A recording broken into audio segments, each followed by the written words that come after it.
وقل رب زدني علما. Le poète, il a dit An-nafsu kat-tifli. Il a dit l'âme, elle est comme un bébé, comme un nourrisson.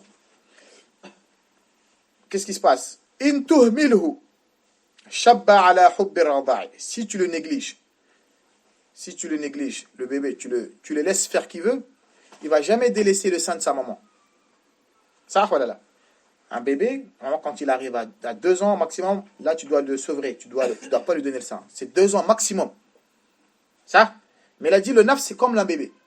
Un bébé, quand il a l'habitude de boire les seins de sa maman, même après 2 ans, il peut partir jusqu'à 3 ans, 4 ans, lui, il peut. Si la mère, elle continue à lui donner, lui, il va continuer à boire. Il a dit, ton nafs, c'est comme ça. Si toi, tu lui laisses faire ce qu'il veut, tu lui laisses suivre des passions, tu lui laisses commettre des péchés, bah lui, c'est comme un bébé. Lui aussi, il va continuer à le faire. Il a dit, il va grandir, avec l'abondance, il va grandir, avec le fait de s'attacher aux péchés avec lesquels tu l'as habitué. C'est comme la maman, quand elle allaite son fils, même après avoir passé 2 ans, elle continue à donner ça, le bébé ne va pas dire, non, ça suffit, maman, j'ai 2 ans. Il ne va pas dire ça, lui, il va continuer à téter. Le nafs, c'est la même chose. Tu continues à commettre les péchés, il ne va pas te dire, arrête, ça suffit. Lui aussi, il va continuer à commettre ces péchés-là. Il a dit, le nafs, c'est comme le bébé qui allait. Il a dit, wa in taftimuhu. Mais si tu le coupes du sein, tu le coupes des péchés, Yann Fatimi, à ce moment-là, il sera sevré. Il va arrêter, il va délaisser. Mais c'est à toi de le stopper. C'est à toi de le freiner. C'est à toi de mettre les limites. Vous avez compris la parole du poète Riyad, je répète. Il a dit, le nafs, ton âme, c'est comme un bébé. L'âme, si tu le laisses faire ce qu'il veut, il ne va jamais te dire arrête. Il va continuer à faire les péchés que tu le laisses faire. Il ne va jamais te dire arrête. C'est comme l'enfant, le bébé, quand il allait, si la mère, elle continue à lui donner les seins, il ne va jamais dire arrête. Il va continuer à téter. Il a dit, le nafs, ton âme, c'est pareil. Donc, l'enfant, le bébé, pour le couper du sein, il faut que la mère, elle refuse. Il va pleurer 1-2 jours, mais après, il va s'habituer. Il sait que maintenant, khalas, il a passé l'âge, maintenant, il faut qu'il mange. Ou bien, il continue à boire le biberon.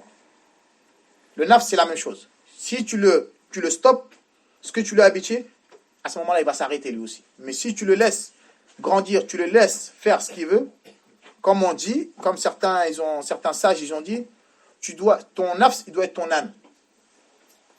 Ton nafs, il doit être ton âme, il doit être ton âne. Tu dois monter sur lui. Et c'est à toi de le diriger. C'est à toi de le dominer. Mais si toi, tu deviens l'âne de ton nafs, il va te mener directement en enfer. Ça, c'est clair et net. Si tu deviens l'âne de ton nafs, c'est lui qui monte sur ton dos. C'est lui qui va te dire, va à gauche, va à droite.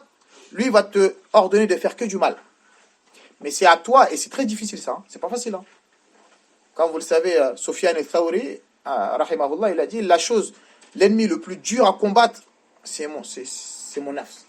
C'est l'ennemi le plus dur à combattre. Parce que lui, il va pas lâcher. Tu vas être bien, il va te mettre quelques petites ambiguïtés, il va essayer de te... C'est à toi de toujours... C'est un combat permanent, en fait. C'est un combat permanent entre toi et ton âme. Donc, fais en sorte d'être plus fort que ton nafs. Même si des fois, il te terrasse, des fois, il est plus fort que toi, ça peut arriver des fois. Tu as une baisse de foi, il est plus fort que toi, mais fais en sorte que la majorité du temps, c'est toi qui as le dessus sur lui. Ne laisse pas prendre le dessus sur toi, parce que sinon, il va te mener directement en enfer.